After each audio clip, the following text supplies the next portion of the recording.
Good morning, everyone, and welcome to this exciting morning for melanoma patients and the melanoma community, for those suffering the impact of melanoma now and those for the future.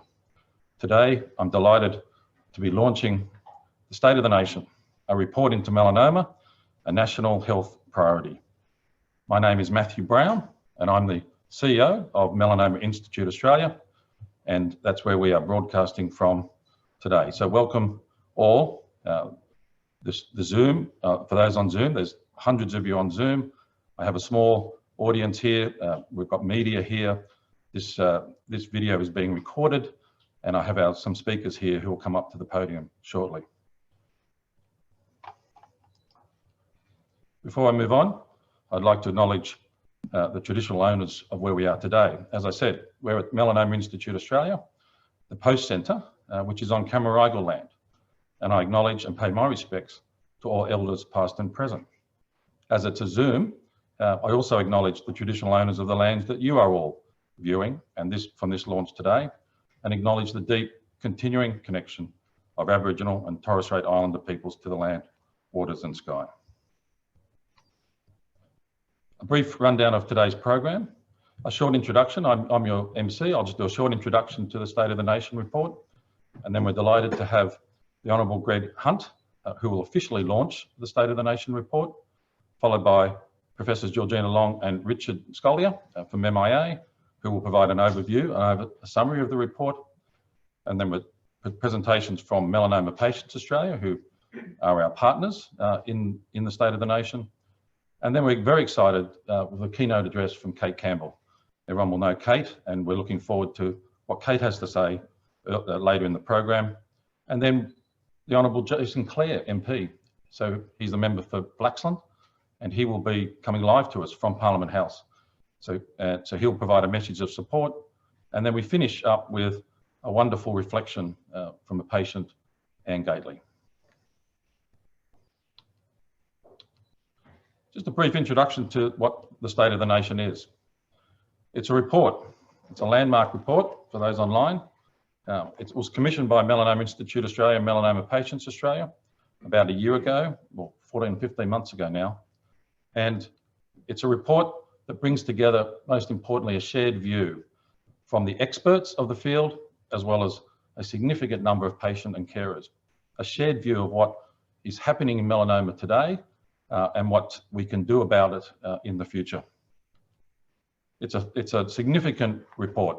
It's over 200 pages, chapters on each of the patient journeys, each of the aspects of the patient journey. And at the end of the day, it leads to a 5-point plan and 25 recommendations. And some of those we will take you through today with Georgina and Richard and MPA. At its heart, we think it's a roadmap. It's an expert roadmap or pathway to what we need to do to significantly reduce both the deaths from melanoma, but also the other significant impacts from melanoma for survivors, whether it be cost, whether it be quality of life. So at the end of the day, this report, the first of its kind in the sense that it's all been brought together in one document, hopefully provides that roadmap today that we can use into the future. Just a few thank yous before we start. The people who contributed to this report. 36 experts, clinicians, academics, researchers, some policymakers, industry representatives and advocates from across Australia. Those experts are the best in their field, the best in the field of melanoma, and we are so grateful for the support that they provided, their contributions to making the report what it is. But it wouldn't be anything without a significant patient and carer input. And the next 2 dot points really provide that. There were 30 patients and carers through various stages of the disease that they're going through, who contributed to a series of roundtable consultations, providing their insights verbally and through that roundtable process. Very, very pleased that they were able to do that. But equally important, you'll see on the screen there, 1,137 patients and carers completed a detailed online survey. That survey probably on average took about 45 minutes, a significant survey covering the whole aspect of the disease, all the impacts that particular patient and carers are facing. And so that information has really fed through to the design and the recommendations of the report. And we're also delighted that there was a general practitioners consultation session that was actually hosted by Cancer College of Australasia. So we thank you for that. That was last year, and there was quite a lot of GPs part of that consultation process. So they really fed into the report. Difficult to do reports of this nature and studies of this nature without valued support from sponsors. Bristol Myers Squibb, MSD, Novartis, very supportive of the process, very supportive of the independent nature of this report, and provided funding to allow this to occur, as did Melanoma Institute Australia. They came together as a three and ensured that this happened. So we're very happy that occurred, and it's certainly a significant contribution to having this be completed. But our author, Melanie Kelly. Melanie is not speaking today, but I just thought I'd introduce Melanie virtually for you. Melanie's the Director of Inside Economics, so the independent authors of the report, and has been working in economics and public policy for 20 years. She was the lead author of the State of the Nation in Blood Cancer for the Leukemia Foundation and the National Strategic Blood Cancer Action Plan, and was an inaugural member of the National Blood Cancer Task Force. The National Action Plan was actually accepted and endorsed by government. But Melanie has also led the State of the Nation in Ovarian Cancer Research Audit. That saw $25 million in funding for early detection research through the MRFF, and has worked for the BCN, so that's the Breast Cancer National Organisation, on out-of-pocket expenses in breast cancer. She was the lead author of the Access to Cancer Medicines report for Medicines Australia, which called for a review of the National Medicines Policy and Health Technology Assessment in Australia, and that has also recently been taken up by government. And now she's the lead author of the State of the Nation, a melanoma, reporting to melanoma, a health priority. So we thank Melanie and her team at Inside Economics for that wonderful contribution. My final slide is I took from the report a scorecard. The recommendations and the summary will come shortly with our experts. But I just wanted to show you what the report was saying about our current state in our various areas of melanoma, of the industry of melanoma. 5 stars, 5 ticks. That's the maximum you can get in terms of world-leading research capability. What that means is it was significant. It's globally leading contributions to survival and life quality. We are clearly in Australia leaders in the field in research in this, with this disease. On prevention and awareness, we received 4 stars, 4 ticks. That means we're significant. It was globally leading contributions to survival of life and life quality, but there were some inconsistencies. So there's work to do there. Where we got 3 ticks, that means improvements in survival and life quality, but policy settings not globally leading, and there were inconsistencies in policy implementation observed. That's for early detection and the diagnosis, treatment and care across this difficult disease at the various stages of that disease. And where we received only 2 ticks is in supportive care and survivorship.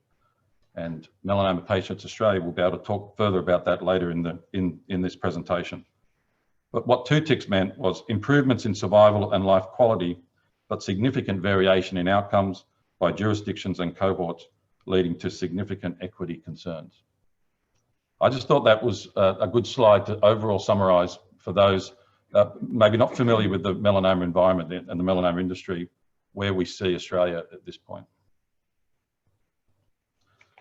But the launch of the report, the official launch of the report. I'm delighted that the Minister, the Honourable Greg Hunt MP, will do the official handing over of the report and the official launch of it. Greg Hunt is the Minister for Health and Aged Care, and that's a role that he's occupied for 5 years, almost exactly. Greg Hunt was elected to the House of Representatives in 2001 for the seat of Flinders, and has also been Minister for Sport, Minister for Industry, Innovation and Science, and the Minister for the Environment. The Minister recorded this as they're in Parliament today. The Minister recorded this earlier, and we are truly grateful for his support. And if I can get the technology right, I'm going to play that video for you now.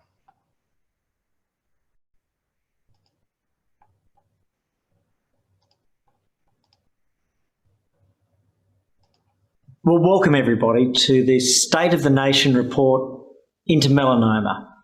And I want to start by acknowledging the work of the Melanoma Institute and Melanoma Patients Australia. Both have played an important role in representing the interests of patients in working on prevention, treatment, cure and pathways. And we know the challenge.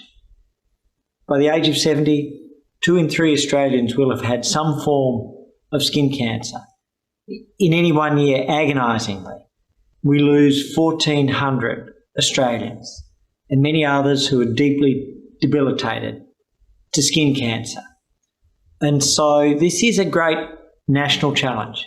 We have made enormous inroads as a country, as a nation, as a people over recent decades, starting perhaps with the slip, slop, slap campaign, but going forwards over those decades, increasing awareness, increasing response.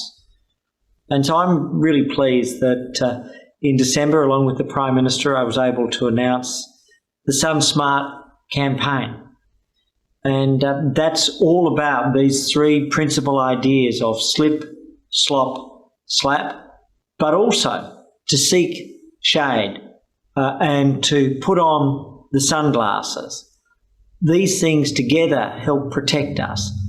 And so we know how important it is to take preventive action as a nation, working with our kids. You see it with the rashes they wear now. You see it with the sunscreen that they'll put on. They may not be perfect. You know, our kids, sometimes we have to argue and fight to get these things done, but they do it. And increasingly I'm seeing both our 16-year-old and our 12-year-old adopt the behaviours that will help protect them. These are the challenges that all parents find, and we have to do the same things ourselves.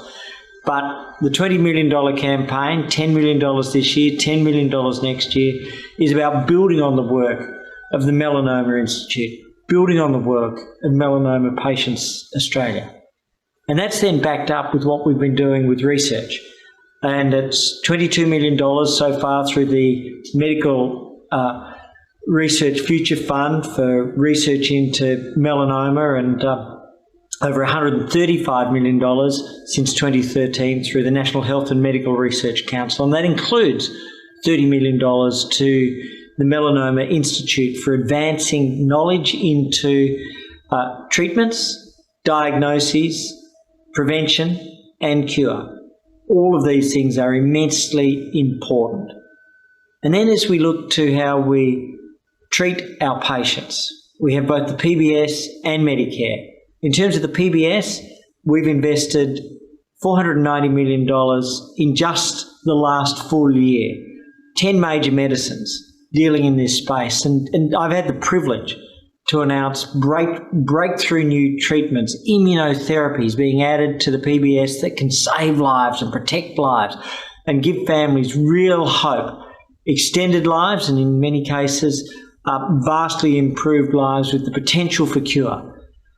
And that's backed up by what we've done through Medicare. Under the Medicare benefit schedule, $390 million in the last 3 years to treat patients, and that could be removing of lesions, it can be other treatments that are available. And then as we go forwards, we now have 2 pathways. Firstly, we have the Australian Cancer Plan, which is being finalised, and we invite both the Institute and Melanoma Patients Australia to assist with that program.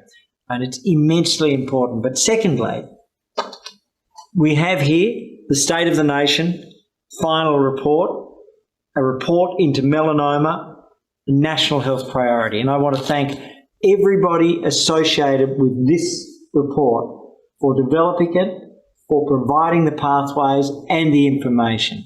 And for us to be able to support this report with our SunSmart campaign, with the research and with the PBS is our great privilege. I am delighted to congratulate all of those involved and to officially launch State of the Nation, a report into melanoma. Thank you and take care.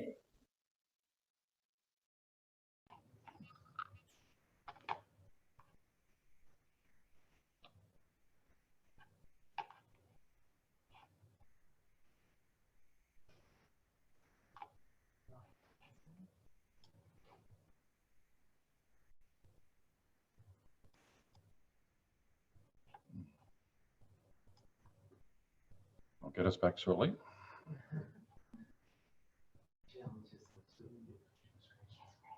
Yeah.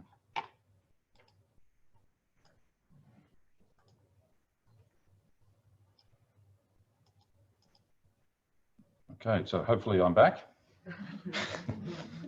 So firstly, thank you to the Minister. Obviously he did record that earlier, but we'd like to thank him. It is wonderful that the government is supporting the report, and you just heard from the Minister saying that he has confirmed the report as a pathway to sit alongside the National Cancer Plan. That is fantastic. The government's announcement late last year, the 20 million, he referred to that in his introduction, in the 20 million into a revised SunSafe awareness campaign, that yes will assist the industry. It allows us to focus or refocus effort on prevention, but we hope that that is only the start of a much larger and longer commitment in prevention. The Minister has been a good supporter of medical research and the benefits this brings to all Australians.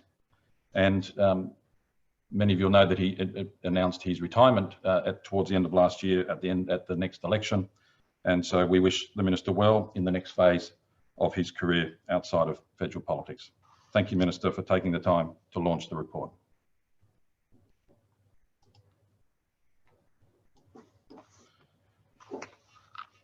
Now, it's as the CEO of Melanoma Institute Australia, it is an absolute privilege to work with our co-medical directors, Professors Georgina Long and Richard Scolyer. Their names are synonymous with excellence and world leadership in their fields, and both have been recognised and appointed Officer of the Order of Australia for their respective contributions to melanoma and research. Georgina is Chair of Melanoma Medical Oncology and Translational Research at MIA, Royal North Shore Hospital and the University of Sydney.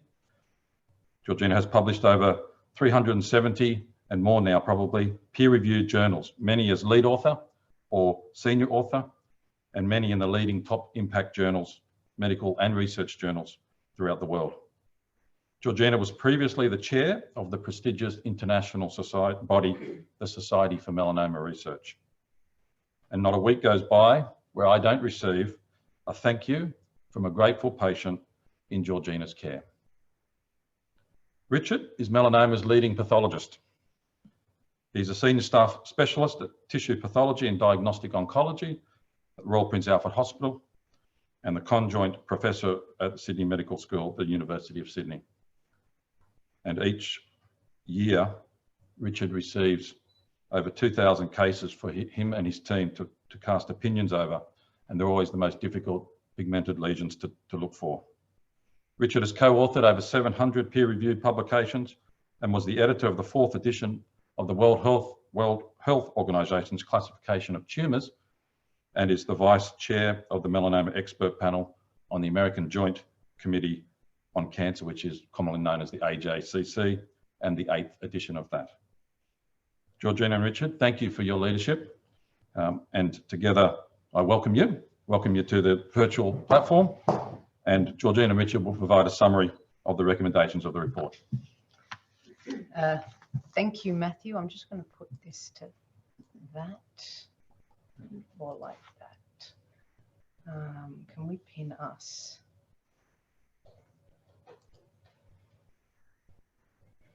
Pin. Yep, that's better.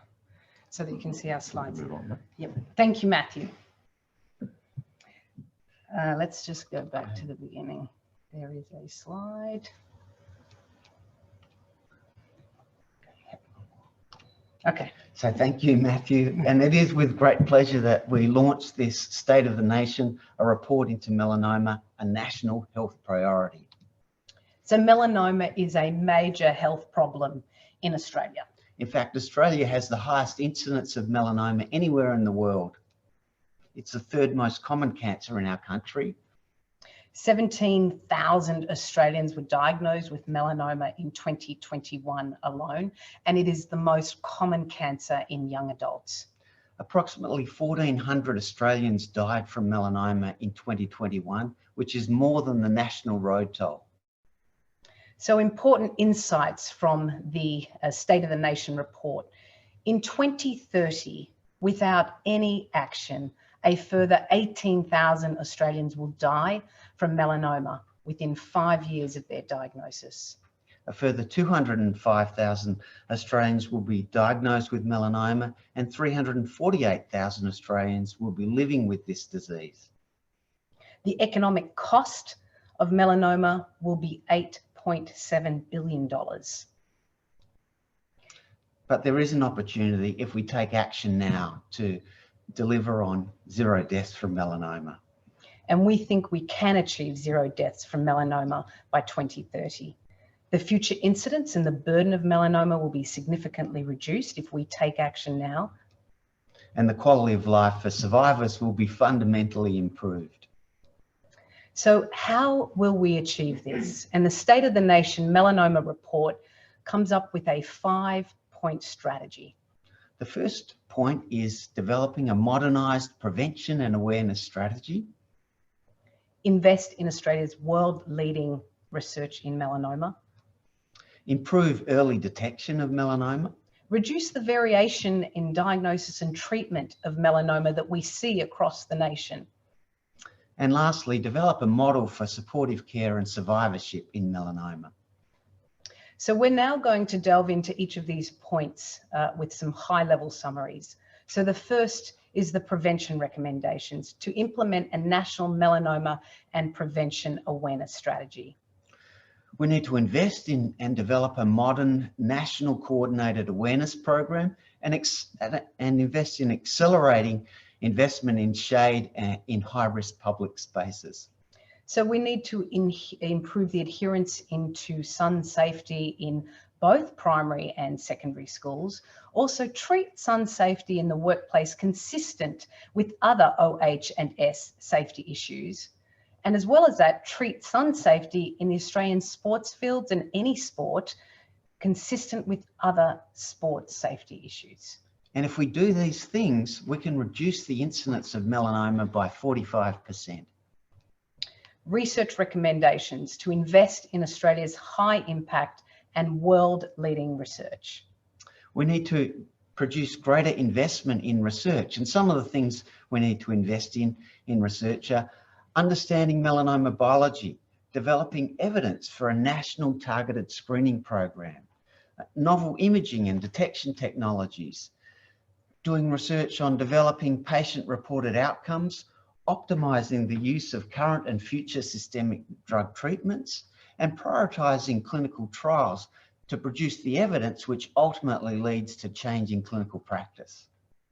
Funding development of core clinical and population data assets, and implement clinical trials reform. And this is reducing barriers to ethics approval, governance, and importantly, patient participation.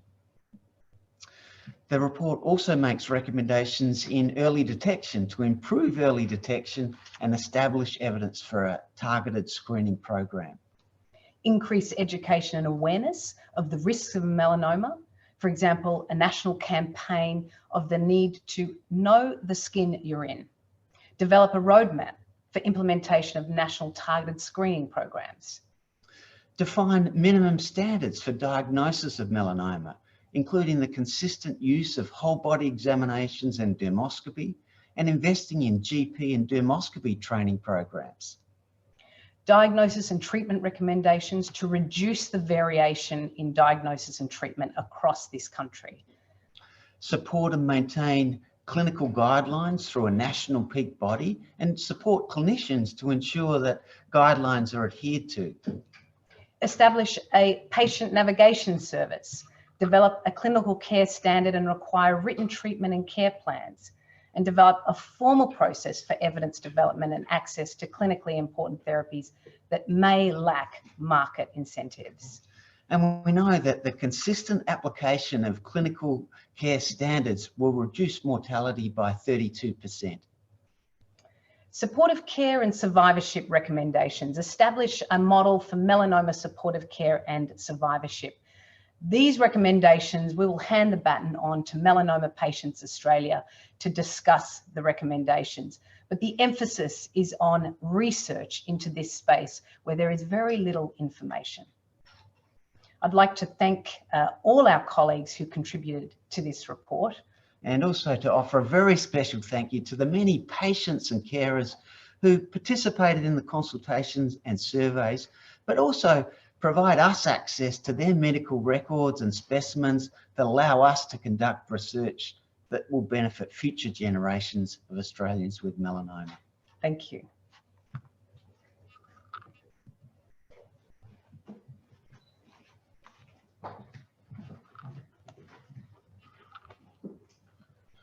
Thank you, Richard and Georgina. And as I said at the outset, it's wonderful to have Richard and Georgina lead not only the mission at Melanoma Institute Australia, but lead the mission for all researchers around the world with this terrible disease. So thank you, Georgina and Richard, for that summary. There will be an opportunity to download the report, so you'll see all of those recommendations in detail. I'll give you those details at the end of this presentation. That report is available now to be downloaded. But as Georgina and Richard said, I'd like to now hand over to Melanoma Patients Australia, our partners in this exercise, in this report, but also our partners in other aspects of supportive care. Victoria Beadle is the CEO of Melanoma Patients Australia, and the lead aspect of this report in terms of the patient aspects of this report.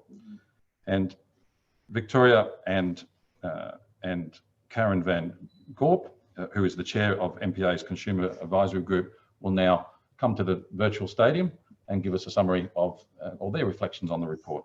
Thank you, Victoria and Karen. Thank you very much, Matthew, and thank you to everyone here at MIA for making us very welcome. I'd like to thank everyone that contributed to the development of this landmark report. Our partner, Melanoma Institute Australia, Insight Economics, and our sponsors, Novartis, BMS and MSD. Most importantly, I would like to acknowledge the 1,200 patients and their families that contributed to the report, including those that completed the surveys and attended the Consumer Roundtable. Our ambition was to ensure that the patient voice sat at the heart of this report, and I believe we have achieved this. Melanoma Patients Australia is Australia's leading consumer support and advocacy organisation, created by patients for patients. And our purpose is to ensure that no one affected by melanoma walks alone. We do this by supporting, connecting and advocating for Australians affected by melanoma, and we work towards its prevention. MPA delivers critical supportive care and survivorship services to melanoma patients wherever they live in Australia and receives no government funding. The report highlights a new staggering statistic that the number of melanoma survivors is expected to increase by 2030 by 83% to 348,000 Australians, and that 205,000 Australians will be diagnosed and treated with melanoma. The report identifies a range of key actions that are needed for a coordinated approach by all levels of government to improve the quality of life and survival outcomes of people affected by melanoma, encompassing supportive care and survivorship, and also early detection, research, treatment and prevention. Every single person deserves to receive the support and care that they need, regardless of where they live in Australia. Melanoma patients and their families have spoken and we have listened. The report provides a platform for us to shine a spotlight on melanoma and ensure action is taken to transform patient outcomes and beat melanoma as a national health priority. MPA will be launching a consumer advocacy campaign following the release of the report where we will shine a spotlight on melanoma.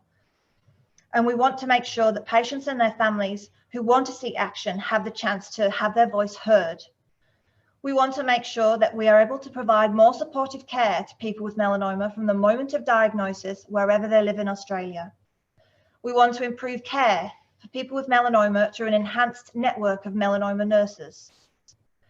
We want to find better ways to ensure early diagnosis of melanoma. And we want to ensure patients get faster and equitable access to treatments and clinical trials, wherever they live. And finally, we want to make sure that people don't get diagnosed with melanoma in the first place and a focus on prevention. I'd like to now hand over to Karen Van Gorp, who is a board chair at Melanoma Patients Australia, an inspiring stage for melanoma patient and survivor, and to talk more about her passion about change and action needed following the launch of this important report. Thank you. Thank you, Victoria. And good morning. On behalf of the consumers who contributed to the creation of this report, I'd like to say we are delighted to see our needs identified and solutions proposed. Melanoma has sat in the shadows for far too long. I was diagnosed with melanoma, stage 4 melanoma in 2013. I had 3 young boys and everything to live for when I was told the devastating news that there was nothing that could be done for me. There was no treatment on the PPS and melanoma had spread throughout my body. Melanoma patients deal with many issues: understanding your diagnosis, anxiety, long-term side effects of treatment, both physical and emotional, financial challenges, relationship changes, and often recurrence of disease. My local Melanoma Patients Australia support group was a lifesaver. Melanoma patients need more support, from diagnosis through treatment and into survivorship. So my long-term side effect has been lymphedema after surgery. Feeling like a poor cousin, I was supported by the brilliant breast cancer nurses. More people need access to melanoma nurses.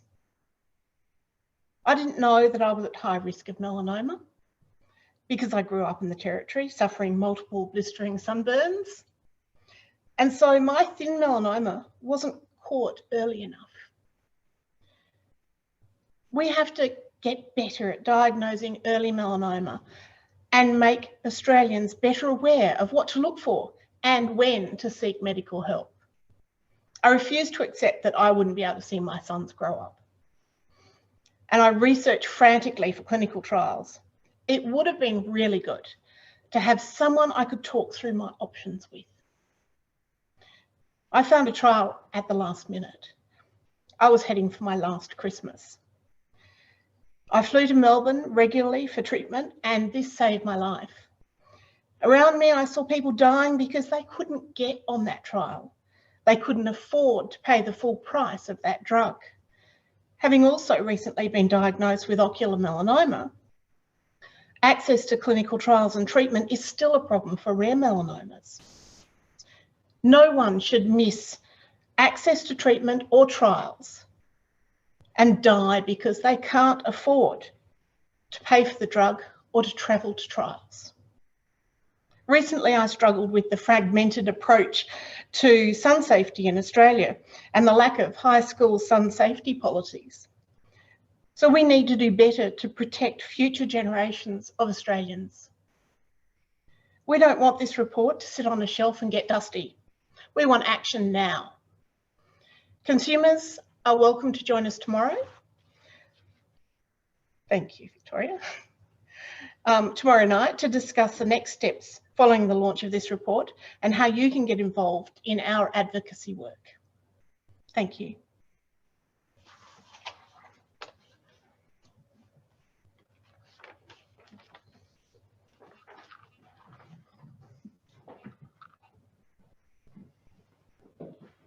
Thank you, Victoria. Thank you, Karen.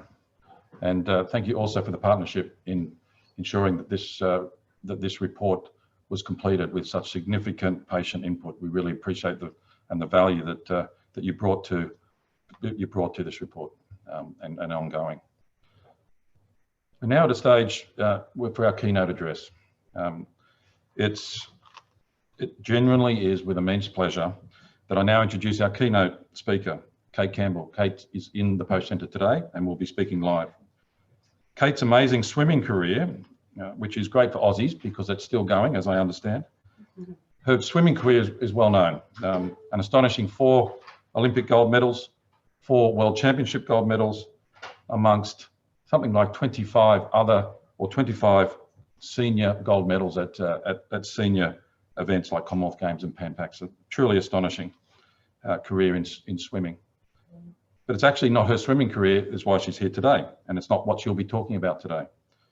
Kate has used her profile to great influence in getting the Sun Safe message out to all Australians, in particularly the younger Australian cohorts, which is so important in terms of prevention and the ongoing reduction of the burden of melanoma into the decades ahead. As National Ambassador to Melanoma Institute Australia, Kate has also freely given her time and support behind various campaigns that we've run, the Game on Mole and Melanoma March campaigns. They're national campaigns, and Kate has given her name to that to help support them. And that support has increases the success of those campaigns, which by definition increases the awareness of melanoma. Kate is a melanoma survivor herself, and she speaks quite openly about that. She can speak from experience today, and we're delighted Kate has agreed to speak with us this morning, and more importantly, endorse the report and help us launch it this morning. Thank you, Kate. Welcome to the stage.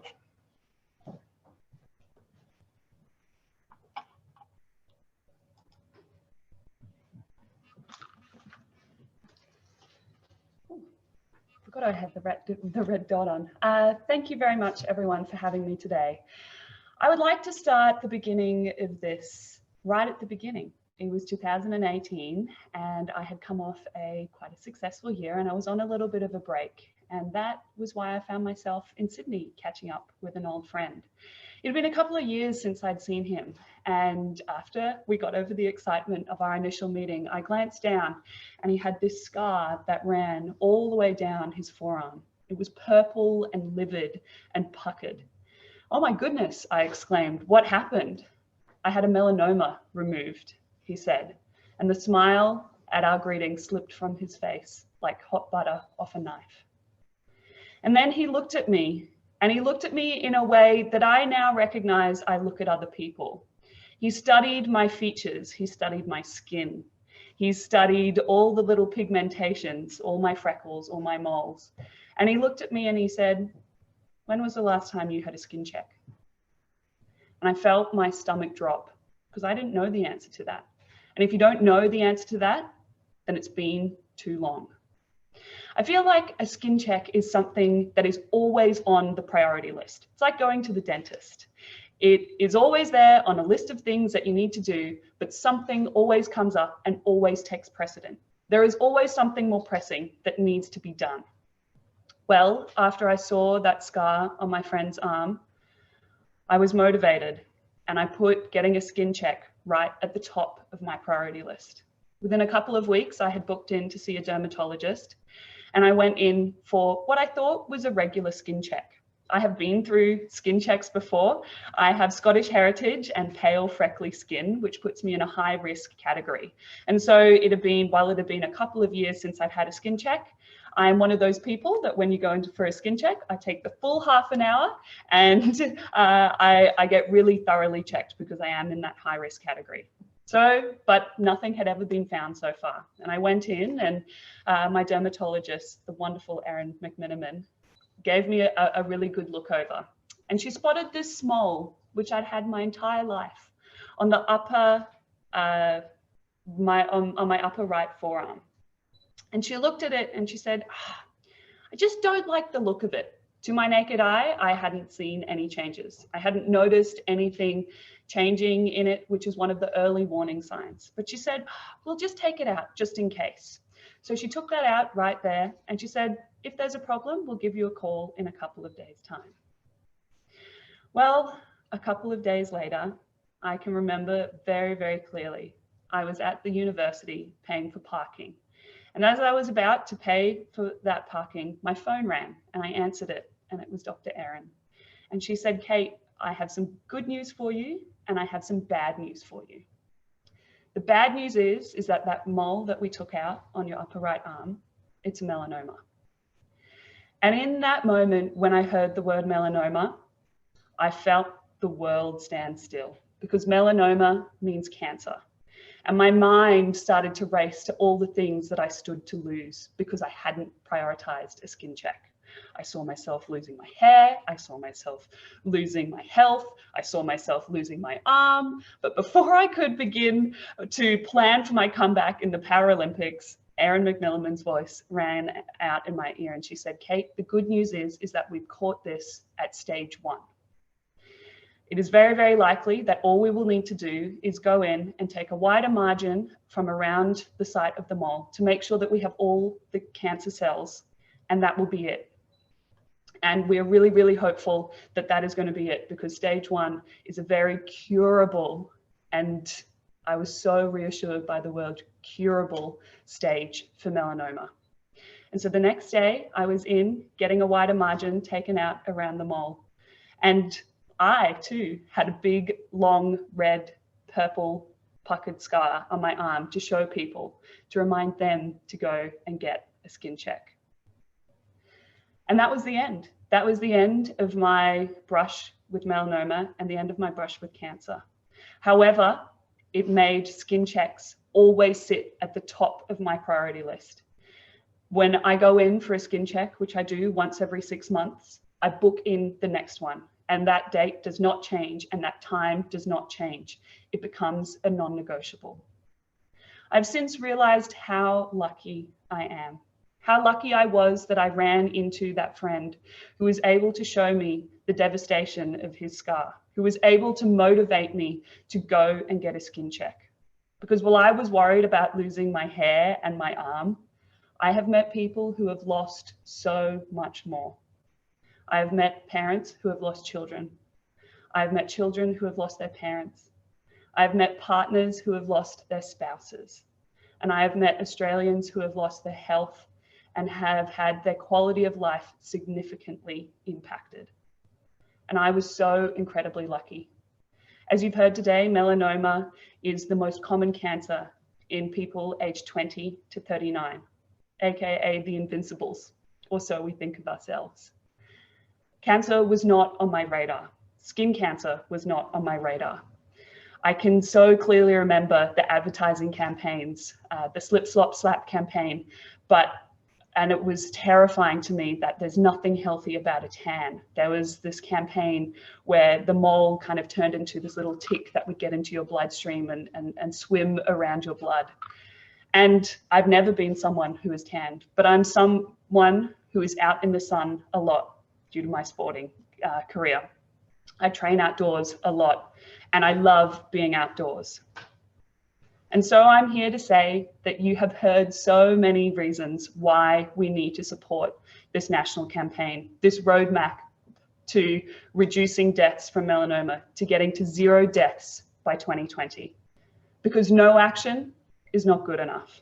No action is the sacrificing of 18,000 lives. 18,000 lives. There's been some big numbers thrown around. $8.7 billion is a lot of money, but money is next to nothing compared to the human sacrifice, that real human element. And so it is with great pleasure that I can full and wholeheartedly support this campaign. And I hope that there will be an increase in awareness, in prevention, in detection, in research, in patient care. And I know that you're about to hear from one of the incredible patients who has gone through a trauma that I cannot imagine. A little glimpse into what could have been my journey for me if I had not gone and sought help early enough. One of the beautiful things about this disease is if it is caught early enough, it is curable. But if it is not caught early enough, it is the most fatal. And that is why more needs to be done in this space, because people's lives are at stake. So thank you so much for having me today. It has been an absolute pleasure. This is something that I am incredibly passionate about, because without running into that friend, who knows if that skin check would have made it to the top of my priority list. And who knows if I would have been standing here today with only a scar and a good story to tell. So thank you very much for having me.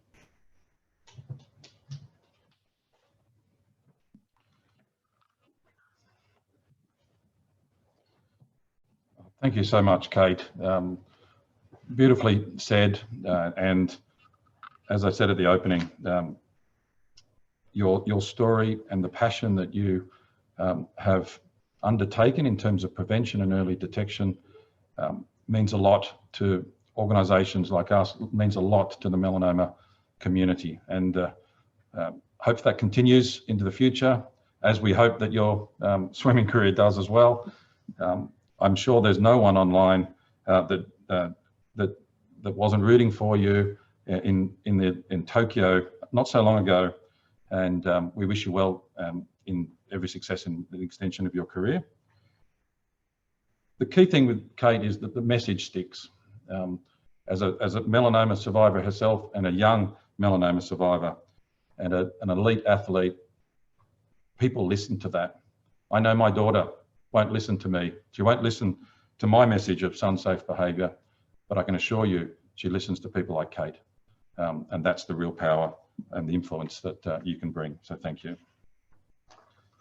Now, if I can continue with the technology aspect, I'm now going to bring in Jason Clare, who is, I think, live from Parliament House.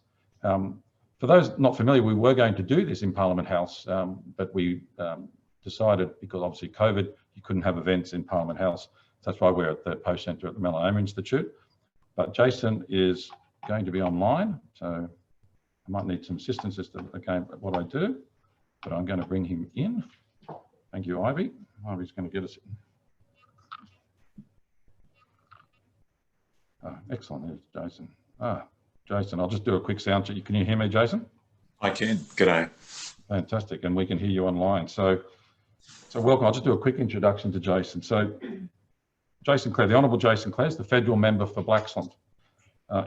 He's our next guest, and as I said, he's speaking live from Parliament House. So thank you for the time, and hopefully you're not going into Parliament while you're talking. Jason was elected to the House of Representatives in 2007. Jason's also a melanoma survivor and has many times used his profile and connections and his opportunity to speak in the House to raise awareness for the disease and promote actions for us to undertake. Jason is the inaugural chair of the Parliamentary Friends of Melanoma and Skin Cancer, which ensures all politicians can have a platform and better understand the impacts of the disease. And we thank Jason for setting the Parliamentary Friends up. Jason has also fronted our Game on Mole campaigns and our Melanoma March campaigns. And so I have pleasure in now handing over to you, Jason, and look forward to your message of support. So I will just move that away from the screen and you'll have it to yourself. Thanks, Matt, and g'day, everybody. And thank you for letting me be part of today. As Matt said, I'm also a melanoma survivor. I was diagnosed about 2.5 years ago. I recognised a black dot inside a mole on my leg. The mole had been there for some time, but I think the black dot in the middle was new. I convinced myself that that was something to worry about, and I convinced my dermatologist to cut it out, and I'm glad I did, because it turns out it was melanoma, and cutting it out might have saved my life, a little bit like Kate. I was lucky that we caught it early, stage 1. It's hardly visible now, but when it was cut out, when that extra incision was made, it left a scar on my leg like a shark had bit me. I had something like 52 stitches along my calf, along my shin.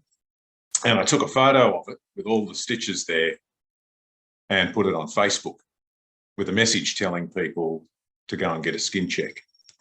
A couple of months later, I was at an event here at Parliament House, and one of my friends here, another member of Parliament from Queensland, a bloke called Graham Perrott, took me aside and he unbuttoned his shirt and pulled it back and revealed this big vertical scar in the middle of his chest. And he just paused and looked at me and said, "Thank you."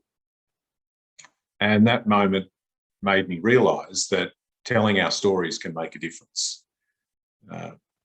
Letting people know what's happened to us, our own personal experiences, getting the word out about the importance of getting a skin check can prompt others to do that too and can save other people's lives.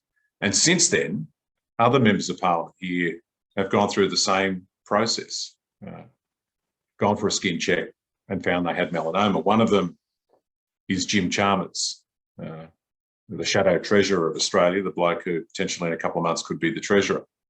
Same story, big vertical scar in the middle of his chest.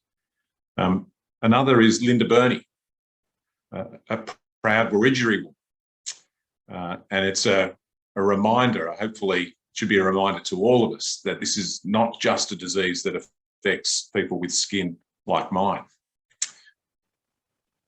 Around the same time that I was diagnosed, a friend of mine called Christine was having a birthday party, and that birthday party was interrupted when her husband Jeff got rushed to hospital.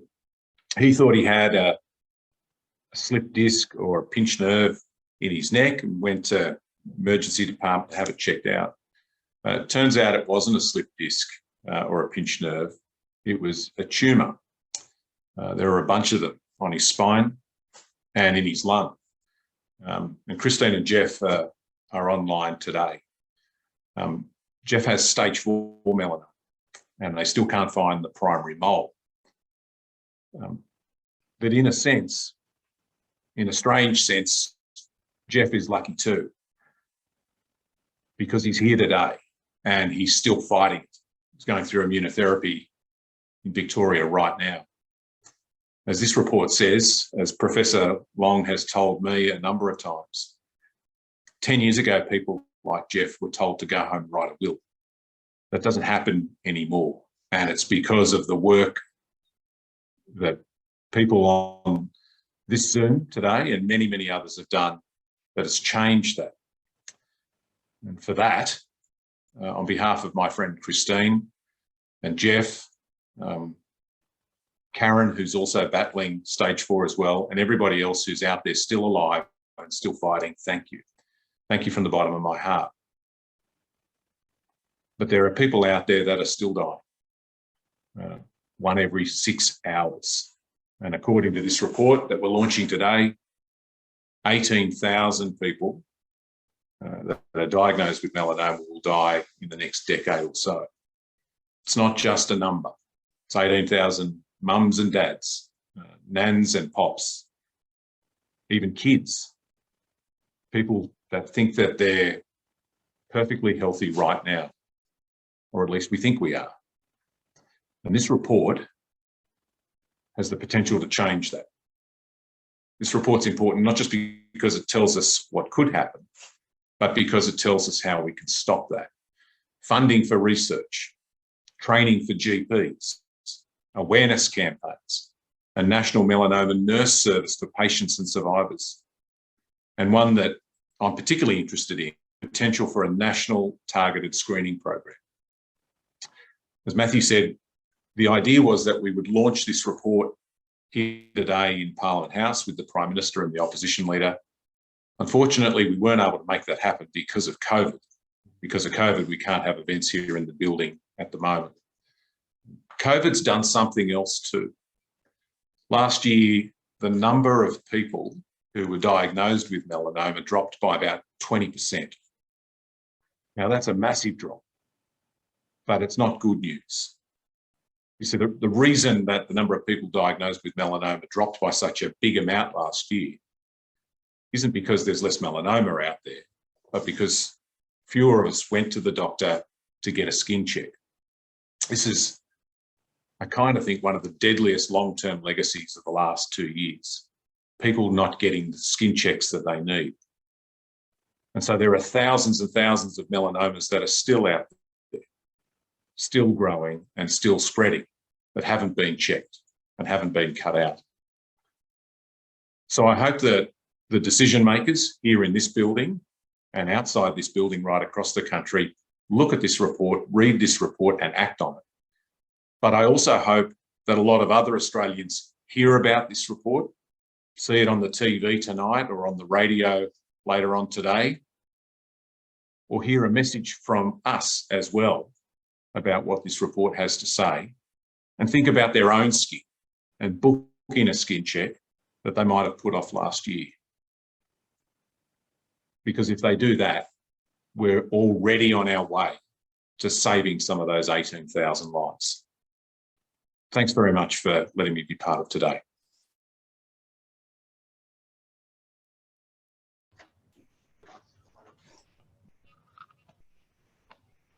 Thank you, Jason. I think you can still hear me. So thank you for your time and thank you for your support of the report and the ongoing support of the Melanoma Institute and the campaigns that we have and for the melanoma community generally. So thank you and have a lovely day. Now this now sounds weird, but I'm going to unpin you. And so don't be ashamed about that. I'm just going to unpin you there. And I think I've done that. And then if I share my screen, I can go back to there and then I'll invite our final speakers. So hopefully everyone can still hear me. Our final speaker for today, and it's traditional for reports like the State of the Nation that there be a foreword, perhaps a statement from a politician or a senior academic. But for our report, for the State of the Nation in Melanoma, we thought it's a patient-focused report. And so we wanted to bring the foreword, the traditional foreword, up front and be about a patient. And rather than a statement, a prose, we chose a poem. And our next speaker, Anne Gately, who is a stage 4 melanoma survivor, has written a beautiful poem. It's called Sunbaker. And when you download the report, at the front of the report, so page 2, you'll see a full recitation of that poem. And we've asked Anne to come to the stage today. She's here in the Post Centre to kindly read that poem for us, as I think it's a great way to sum up why we did the report, what is in the report, and what we need to do going forward. So if Anne, thank you, Anne.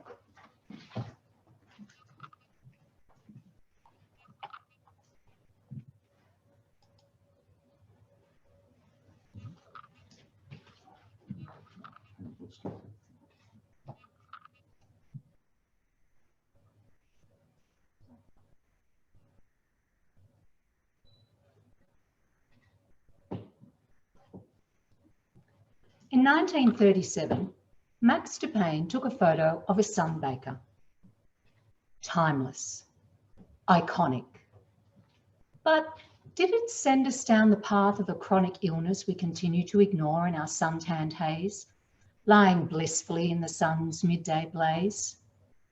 This country of ours, it promotes outdoor living, but we just aren't prepared for how unforgiving the sun is being on our community. Our governments are ignoring the reality. Where are the ad campaigns that help educate? Why is a skin check register such a debate? Where are the council planning regulations that require more shade structures across this nation? Melanoma kills more people than die crashed on our roads. The sun, it's a time bomb. Watch it explode. I see your bodies.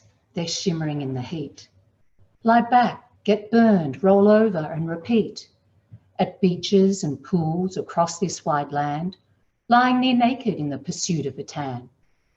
Lie back, get burned, roll over and repeat, sizzling on a rotisserie like a slice of meat. You are my sons, my daughters, my nephew and niece. What do I need to say to give you release from this narrative that says a tan is good health? I can't say it more plainly. The sun, it kills by stealth.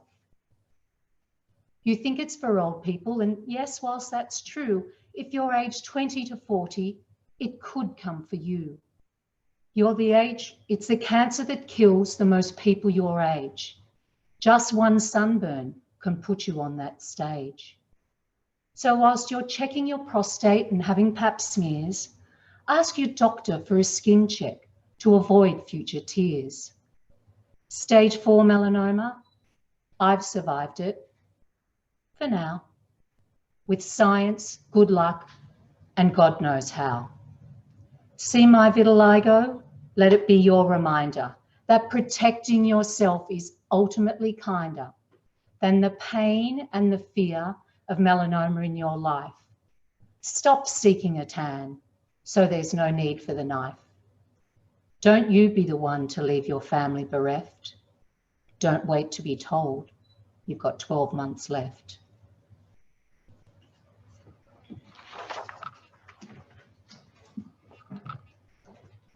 Thank you, Anne. That is a beautiful poem. I've read it a number of times and I tear up on those last few lines every single time.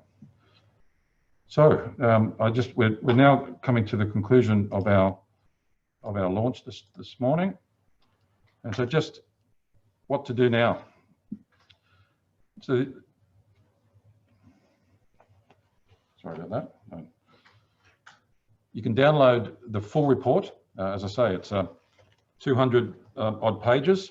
Download that from either the melanoma.org.au, which is the Melanoma Institute Australia's website, or melanomapatients.org.au, which is the Melanoma Patients Australia website. You can also shortly, this has been recorded, as I mentioned, so this whole video will be available for download and for sharing as well. I saw some comments come through. It's difficult to answer those comments in the launch today, but we will do our best to have a look at those and provide answers. But if you have, once you've reviewed the report and you've got some comments on the report, any aspect of it, please go to sotn@melanoma.org.au and we will answer those queries if we can, or send them through to the author for further clarification. So it becomes a living document. Just a reminder that the Melanoma Patients Australia tomorrow night to register for their consumer summit. They mentioned that during in their presentation. But at the end of the day, continue the research, continue your advocacy, whatever aspect of the disease you're expert at, looking at, want to be involved in. Do that. Use the report for better outcomes. Use the report as a reference. When you're out, whether it be federal government, state government, local government, when it comes to shade, those type of things, use the report as a reference. Feel free to do so, and hopefully we can all achieve better outcomes for patients. So that concludes the launch, the formal launch of our report. Thank you to Minister for his presentation this morning. Thank you to Georgina and Richard, Victoria and Karen, Kate, Jason Clare, and of course, Anne. I think I got all my thank yous in, I think, and thank you all for joining us. There are many, many hundreds online, and we look forward to talking again in the near future. So bye-bye for now. Oh, I should just, yeah, bye-bye for now, and we'll see you soon.